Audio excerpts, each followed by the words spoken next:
केगाव येथील भारतरत्न इंदिरा गांधी अभियांत्रिकी महाविद्यालयात दिनांक 17 जानेवारी 2026 रोजी कैलासवासी सुशीलाताई गायकवाड यांच्या 25व्या पुण्यतिथी साजरी करण्यात आली।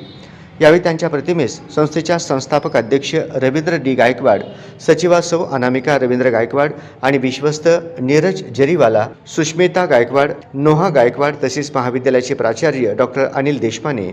यांच्या हस्ते पुष्पहार घालून कार्यक्रम पार पडले। या कार्यक्रमाप्रसंगी महाविद्यालयात रक्तदान शिबिर आयोजित करण्यात आला। या शिबिरात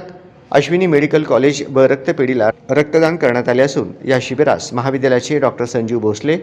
professor Azharuddin Perampalli, Shrinivas Jog, register Shrinivas Shinde, NSS प्रमुख professor GS Honmane, Shekhar Dhanwale, Amit Wadverao, doctor Sachin Gade, Prabhakar Dhawale, Vijaykumar Kolkure, Prakash Kesari, Neelam Banda, Meenal Able आदी मंडळी या कार्यक्रमास उपस्थित होते।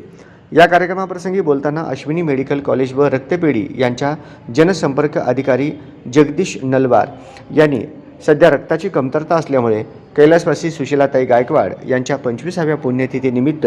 गरजूंना रक्त पुरवठा होईल आणि जास्तीत जास्त लोकांना मदत होईल, त्यामुळे महाविद्यालयाचे आयोजनाबद्दल संस्थेचे अध्यक्ष रवींद्र गायकवाड, सचिवा अनामिका गायकवाड, प्राचार्य डॉक्टर अनिल देशपांडे यांचे या रक्तदान शिबिराबद्दल आभार मानले व तसेच भविष्यात अशा प्रकारचे सहकार्याची अपेक्षा व्यक्त केली। या प्रसंगी महाविद्यालयाचे सर्व शिक्षक, शिक्षकेतर कर्मचारी व तसेच अश्विनी मेडिकल कॉलेज व रक्तपेढीचे डॉक्टर सायली निजवंते, विजय सारंगमठ, स्वराली अब्बू बनगरसर, वर्षा वाघमारे तसेच महाविद्यालयाचे विद्यार्थी विद्यार्थिनी या कार्यक्रमात सहभागी नोंदवला।